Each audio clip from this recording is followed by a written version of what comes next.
Welcome, food enthusiasts, to this episode of the Future Foodcast. We're so excited you could join us today. We have a great guest of McCain Foods. She's the Vice President of Digital and Data. Her name is Carolyn Morissette. We are so excited to have her. Welcome to the podcast, Carolyn. Thank you, Pam. Excited to be here. Yeah, we have a lot of topics to dive into that I think our audience is going to be really excited about. But first of all, tell me a little bit about what you do there at McCain Foods. Absolutely. I am proud to be part of our technology team at McCain Foods. We, in my team, lead digital and data. So we're responsible for how technologies support our business processes and our customers and our suppliers across agriculture, across sales and commercial, and across manufacturing. And then our data team is responsible for making data available in the company and supporting McCain to be a data-led organization. Wow, that is quite a big task that you have undertaken there. And I didn't realize how big McCain Foods is. If you want to share a little bit of that with us, I think our audience would be, you don't always hear the name.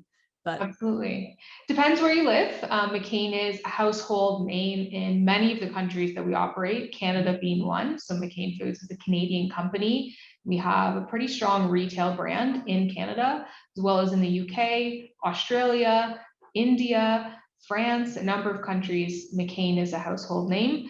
And then in other countries, McCain is less well known. For example, in the United States, we sell quite a lot of McCain products to important customers in QSR and in other restaurants as well. And the stat we like to quote is 1 in 4 French fries in the world is a McCain fry.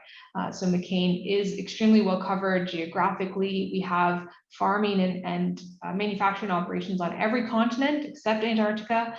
We are a global company headquartered in Toronto, Canada. Very exciting. You really, truly are a worldwide brand.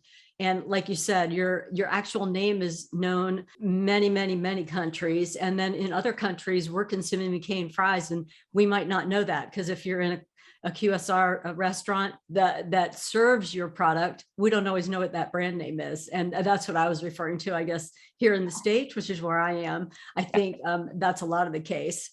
That's right. Yeah.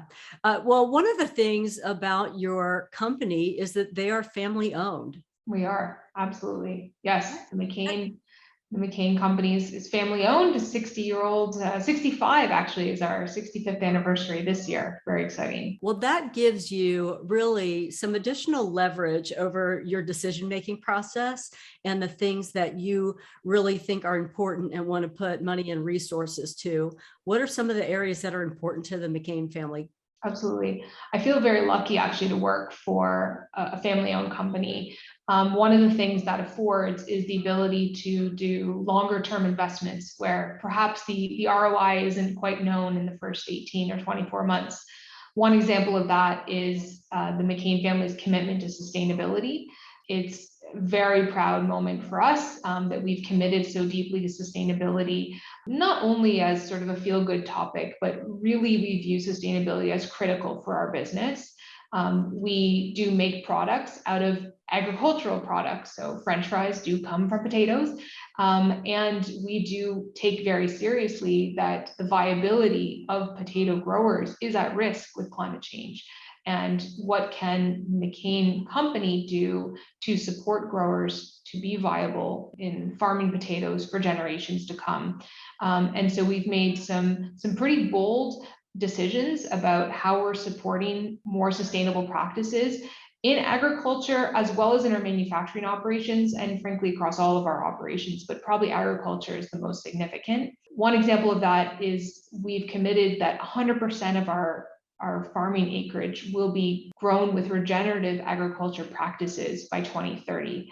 That commitment was made last year, and we've actually just followed it up very recently in early June with our regenerative agriculture framework and the practices that will be part of that framework. Well, Carolyn, for our listeners that might not be familiar, what is regenerative agriculture? Yes, so regenerative agriculture is a way of farming in a more sustainable way that looks to reduce our impact on the environment with things like what we call armored soils, or adding more or cover crops to the soil to protect the top level of soil. Using things like crop diversity, so making sure that potatoes are being rotated with other crops that bring in naturally nutrients into the soil. It's asking growers to do things like reducing the amount of toxicity in the pesticides that they're using, things like that. So it's specific kinds of agricultural practices that are grounded in a framework that we're actually announcing this year, year 2022, with a framework to support growers on their journey towards regenerative agriculture practices. Well, that's really exciting. And I love the aspect of the fact that you're really partnering with the farmers that are growing Absolutely. your potatoes. You're valuing what they're doing and trying to help them do what they do better, and enabling them to get into this regenerative agriculture and supporting them in that. Are there other things, because you have data and digital, is there other numbers or analytics or whatever that you can use to help your farmers? Do you? Yeah, one of the things that I'm pretty passionate about is that if you're a farmer and you are making important decisions about how to break even or make a profit this year, some of what we're asking growers to take on looks like an investment, and perhaps a very significant investment that, like any good business person, which is what growers are, they have to have their own ROI for that calculation. And in general, farmers do take a longer view, and they are family-owned businesses usually by definition as well. And so you're not necessarily having classical sort of IRR calculations, but you have to be able to make a business argument, not only an ESG or sustainability argument. And so what I see my role in digital and data is bringing data to those conversations, showing growers that when they make these investments in new farming practices, or they're reducing tillage, or they're reducing sort of traditional modes of farming, that there is not a significant impact to yield or to the payables that they would receive for their product. So that's where I see the role of my team is providing that data, providing that insight, so growers feel comfortable to make those investments or to make the changes in their agricultural practices, knowing that it's not going to hurt their bottom line. Yeah, and sustainability is really at the forefront of a lot of decisions that are being made right now. And consumers care about whether companies are investing in more sustainable practices or not. So that's a great initiative that McCain has going. And the fact that you can then support the business case for sustainability and the farmers taking those actions from your department with the data and the analytics that you get, that just helps, again, that partnership. So the growers don't have to just make those decisions on their own. You actually have some numbers to back those things up. That's right. Yeah. And I'm pretty passionate about the ability to make a change in this way, right? It's I think ESG programs are really fascinating. I've been invested in this for probably 20 years now. And if I think back in my career, we talked about having recycling boxes in the office. And if I think about where we are now, where 1 in 4 French fries could be impacted by very significant changes in agricultural practices, it's a huge impact curve that I'm really passionate about. Yeah, because McCain Foods does have a big impact, like you're saying, 1 in 4, and that's a huge number of growers that you're interfacing with. Well, there are other things that you're doing as far as you get in a lot of source material, a lot of potatoes from all parts of the country. I know you have manufacturing all around the world. And how do you figure out how to work with all of that? I mean, that's a huge operation. Yeah, it's a great question, and we've been working on it for 65 years, so we have some pretty good tools, but we're using data and digital in interesting ways there. Another project that we're working on quite publicly with our growers is something called precision harvest, or that's what we're calling it anyway. It's a bit of a play on precision agriculture, which is using data and technology to support farmers in their farming practices. Precision harvest is a tool that we've built to support farmers in knowing when to harvest. And that is a function of weather data, but also farming practices and how the crop has been growing, which we can capture that information from satellite imagery. So we've been working on some AI models that forecast yield based on all that we see from the satellites throughout the growing season, all the way from planting to emergence to canopy, full canopy, et cetera. We have different sort of KPIs that we monitor. Obviously, the weather in that condition, we look for things like heat domes, like what we had last summer in the Pacific Northwest, for instance. We're sort of looking for events like that. And what we're doing is trying to understand how climate change might change sort of the normal heuristics of how a farmer would operate, right? It's sort of traditional that we try to get potatoes out of the ground by early October, or in Canada, we would say by Thanksgiving. Well, maybe since the falls have been warmer, we could leave them longer. And what would that mean in terms of yield or some of the other quality attributes that we look for example, potato length, as an example. And so what we're trying to do, again, is give growers data and information to make those decisions, rather than, every year we try to get them out of the ground by October because a snow or a frost might come. Now we can predict if a snow or a frost might come, and we can predict how that might change the quality of the potato. So we've been working on these models. We're launching with a pilot set of growers this summer with these models, and we're pretty excited about it. The models also look to optimize for an individual grower. How many fields does he have in his operation? How many harvesters does he have? Does he work on Sundays, yes or no? How far apart are the fields? So we're trying to bring all this data together to do a true optimization model that supports the grower to make the best decisions to optimize his payables, right? Optimize the total yield he can have, and obviously get the best quality potato to McCain. So incentives are totally aligned here. It's a great outcome for the grower. It's a great outcome for McCain, and it's a great outcome for the planet, because ultimately we're getting more food that we can convert into food that feeds consumers downstream. Well, That's just Carolyn, one example. that's a great example. Several threads here. First of all, the uneducated, or those who aren't involved in farming or the sourcing of our food, the old Farmer's Almanac, we've definitely catapulted Past that one, yes. way beyond that. I mean, which would say, yeah, in general, like you were saying, we're going to get those potatoes out of the ground in October, and then you are worldwide, so you've got to take into consideration all the different environmental factors that are happening in all different areas of the world. Yes. I just can't even imagine the amount of data that comes in that you're trying to assimilate and then get back out to individual growers in very specific places. Yes, absolutely. It's very fun. I like to say it's a data problem. Problems like that are highly scalable with technology, which is why it's really exciting.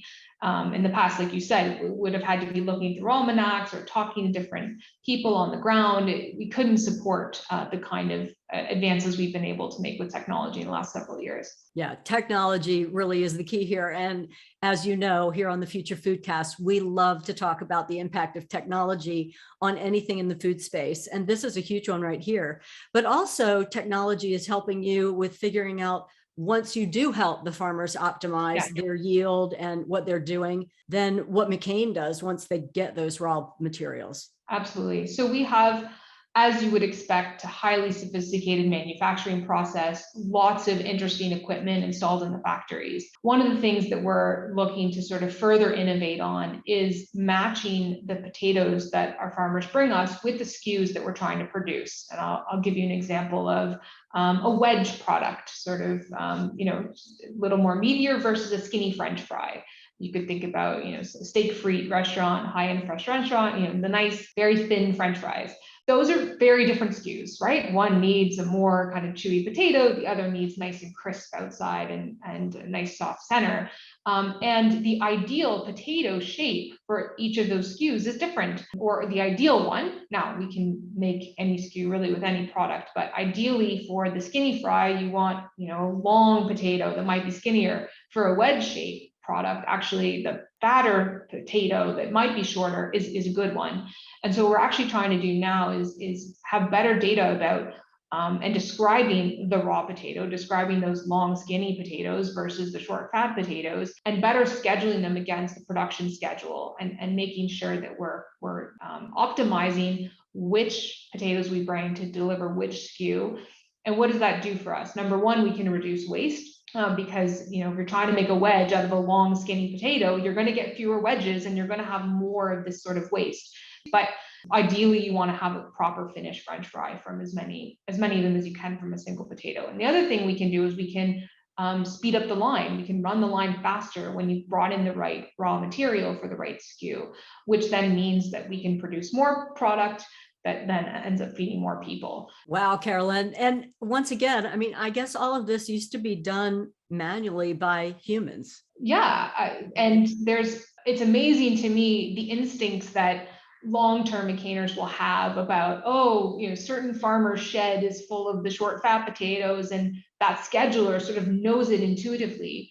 But one thing that's happening is of course, our workforce, like many in manufacturing, is aging, and so that deep knowledge and the business relationships that have been formed over decades, some of that knowledge is at risk of being lost, right? If we don't codify it properly.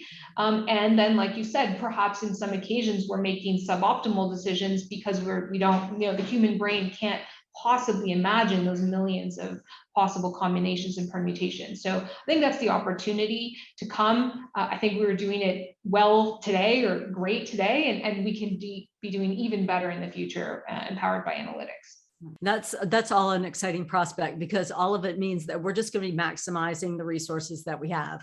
That's right. And you're not alone in the manufacturing space with that knowledge that's in someone's head right now, and trying to simulate that or figure out how those decisions are being made, and in some ways duplicate that. And AI and some of the other technologies that you're working on can certainly go a long way to helping you maximize that. Yeah. And I think it's really important to get started now, right? While the knowledge is still in the company, and while we're training new operators and new manufacturing teams on this, so that the AI works with our teams, right? AI is never going to replace our teams. At the end of the day, we're cooking a food product. It's not that you can't possibly automate the entire assembly line. It doesn't work like that. We're dealing with an ingredient that is highly variable no matter what we do. It's a natural product. It is food. And that's the vast majority of the input is just a potato. And so how we convert that into a perfectly consistent and good, that there's a lot of art in that. It's not all science and data. So I think it is important that we start this AI journey now to get the benefit of what we know from decades of making our perfectly finished good product against this highly variable raw. It's a very hard, again, it's a data problem, but it's a hard one. And I don't think we're ever going to perfectly solve it with data. Well, very smart, though, to figure out the perfect marriage between the two, the human intellect and the data piece, and just massage that along the way as you go, and you'll get the best output. So that's the incoming and what we've got, and how we figure out how to maximize that. But how do you figure the future piece and some of the planning? That's another big puzzle. Absolutely. And I think COVID helped us accelerate our journey on forecasting, like with many companies. We obviously went through a period where we would say our shipment data was an unreliable view of actual demand in the marketplace. Certainly that happened when COVID closed down a lot of our customers, restaurants, et cetera. We noticed a huge immediate impact to our shipments to distributors. But what was interesting was the data team, we went in search of other data sources that might better approximate, well, how many French fries do people really want to have when they're locked in their homes? And what we found was really compelling was that, and me too, a lot of stress eating, a lot of people still wanted to eat French fries. And so what we saw was that consumer demand was actually pretty steady, and they were getting French fries, from retail, from obviously the delivery companies, Uber Eats, et cetera, a lot of drive-through activity with, with classic QSRs. And so I think that helped give our leadership more confidence that although our shipments looked a bit scary for a couple of weeks there, we knew demand was going to come back. And in fact, we had some weeks where, we had some record shipments as sort of overcompensating for the lag in the shipments that happened at the beginning of COVID. So COVID really helped open our eyes to how we need to maintain a wealth of data sources to help us better contextualize the shipments that we see or the sales that we see with actual consumer demand. And as a food company, back of the value chain, our job is service our customers, service our distributors. We don't tend to have a lot of data about consumers and about, for example, POS sales, but we're realizing how important it is that we do have insight into that, so that we can better support our customers and we don't have sort of this laggy sort of shipment performance. Now, so that's early COVID, now here we are more than 2 years past, and what we're now finding is the global supply chain crisis, where we're having issues like freight, shipments across the country by road and rail, but also ocean freight. We ship a lot of product from North America, for example, to Asia, to Japan and Korea and Taiwan, to our QSR customers there. We've been hugely impacted by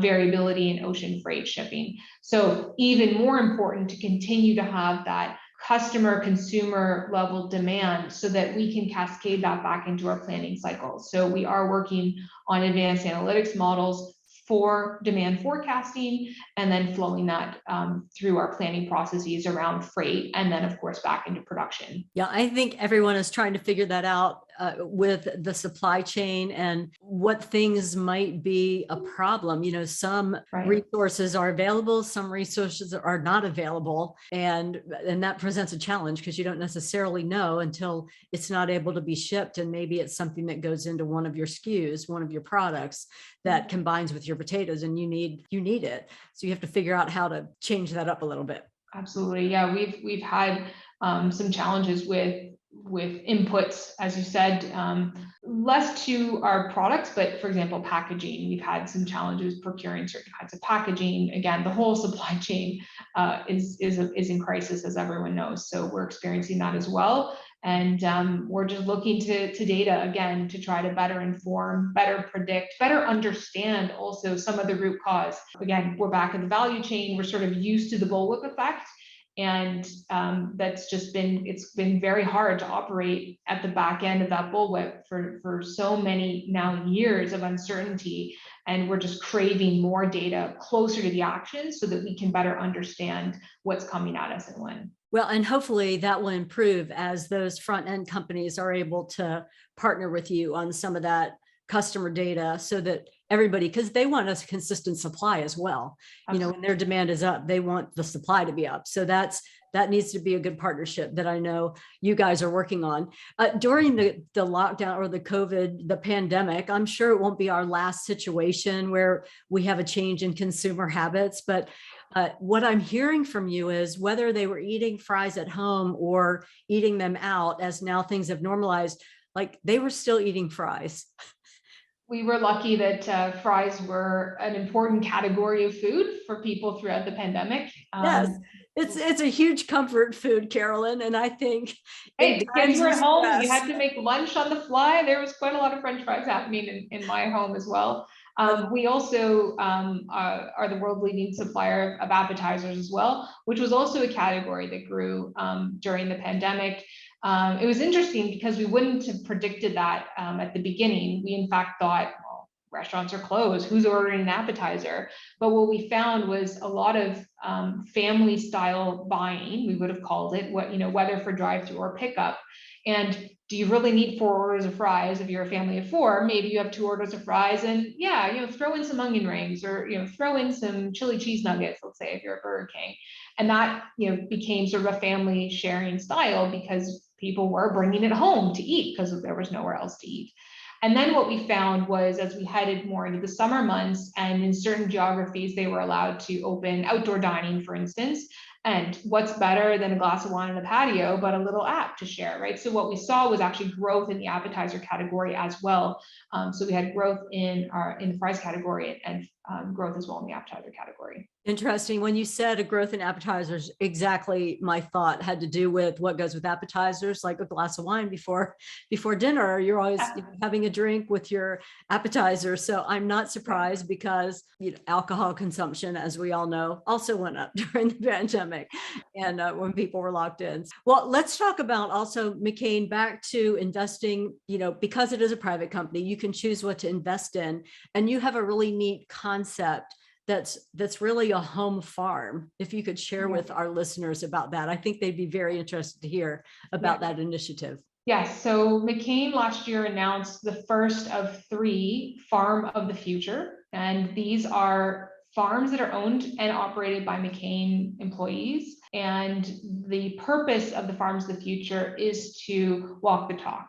So managing these farms with the regenerative agriculture practices that we are working with farmers to implement on their farms, we are testing out those practices as well on our farms. So we announced our first Farm of the Future last year in New Brunswick, near where McCain's birthplace is, near Florenceville, New Brunswick. We actually just announced in early June a second Farm of the Future, which will be in South Africa. So we have two sort of plots of land there that total a little over 300 acres that will be used. Some of it is irrigated and some of it is not irrigated, and we'll be working similar style of scientific experiments on the farm, but actively farming. So we intend to grow potatoes on those farms as well that we will then use in production, but trying out some of the practices that we're recommending for farmers. And it's at our cost. So it's, again, as a way of collecting data, collecting proof points to bring back to the growers. So it's not their money at risk, it's our money at risk. But what we're finding from the first Farm of the Future in New Brunswick is very successful. We reduced the amount of pesticides applied by 16% in the Farm of the Future last year with stable yield. So if you think about the impact of that, and in particular, the applications that were reduced are those that contribute to CO2 emissions, very specifically is what we were targeting. And if that's successful on that farm and we can show growers that data, we're hoping that they will be open as well to adopt those practices in their farm as well. Well, and McCain is such a large company, and that is an excellent initiative because, like you said, you're proving the concepts or disproving them. You're figuring out what's working and what's not working, and you can then your farmers and growers can benefit from that. But also those practices and those sustainable farming practices and maximizing your yield, minimizing the pesticides, all of that taken to scale, even within McCain, has a huge impact. But I know that other smaller growers will be able to take advantage of your experience in what you're doing. So then you'll be impacting other smaller people as well that might not be working directly with McCain, but that information will be out there. So that's just a great initiative. I'm just excited for McCain to be having that. And it's powerful that it's in the open. You can go and visit the Farm of the Future. Growers can come. We host growers, we host customers to the Farm of the Future. So I think that's really exciting too. It's not just, some great agronomists working in a lab or working on a small plot. It is an active working commercial grade farm. The Farm of the Future in New Brunswick grows potatoes for production and grows seed potatoes. I was there 2 weeks ago and they gave me a seed that I planted in my garden at home, potato seed. So it's very exciting. It's real. It's a real life program, and it's super exciting that we now have one in Africa because, again, the regenerative agriculture practices, they're going to work for growers in New Brunswick. For sure, they will be different practices that need to occur in Africa. For example, much drier conditions that we need to control for, highly variable climate, the availability of certain kinds of biodiversity elements are very different in Africa as well. And so again, it's part of us learning what is going to work for growers. If we have this ambition of the 2030 100%, we are putting our own skin in the game to make sure that we have enough advice and enough practices to bring to growers so they can bring those to their farms. Yeah, truly a worldwide approach, not just focusing on your home turf. And I said home farm, and then I laughed as you said, yeah, in Africa, we have about 300 acres. I'm sure people were thinking like the backyard home farm. It's much larger than that, listeners and viewers. I just want to say, I use that term, but Farm of the Future is much more applicable. Carolyn, we have covered so many great topics: sustainability, climate change, maximizing growth, regenerative agriculture, the Farm of the Future. Is there anything else, though, that we didn't cover that you would like for our listeners to know about today? Yeah, I think we talked about consumer behavior and how the pandemic changed some behaviors. I think we're again entering a period of uncertainty around inflation and the possible impacts. The United Nations or someone today was announcing that we are heading into a period where there will most certainly be a recession in certain countries in the world. And so, uncertainty is basically a data problem, or that's how I tend to think about it. Again, the value of data in supporting business decisions in uncertain times like this. So while we may say that the worst of the pandemic is behind us in terms of the need for safety, there is uncertainty to any business. The war in Ukraine has impacted farmers immensely in terms of the cost of their inputs, and we have even yet to see the impact to the food supply chain in general. And so while McCain is lucky that we have diverse growing regions and we're able to sort of balance the global impact of that, it will be a very real phenomenon for many countries who face food security issues even before an inflationary environment, and then further exacerbated by rising inputs costs to growers that will make farming very challenging, and the price of food will have to rise as a consequence. Yeah, you're absolutely right. We haven't even gone a full cycle yet to see the ramifications of some of the other worldwide events. I mean, we did have a pandemic, but moving forward, like you said, there are events that are currently happening and those that will happen in the future. So your modeling and forecasting and some of the data you're putting in place is even more important and comes into play as you're trying to balance all these different inputs to you being able to provide a good product at an affordable price and keeping the supply at, meeting the demand that you have. Well, thank you so much for being with us today, Carolyn. I think you have just given us such a wealth of information, and we really appreciate your time. Thanks for having me. It's a great conversation. Thanks for listening to Future Foodcast. Future Foodcast is powered by Farm to Plate, the leading food blockchain platform. Subscribe on YouTube or wherever you listen to podcasts to stay up to date with the very latest innovations in the food industry.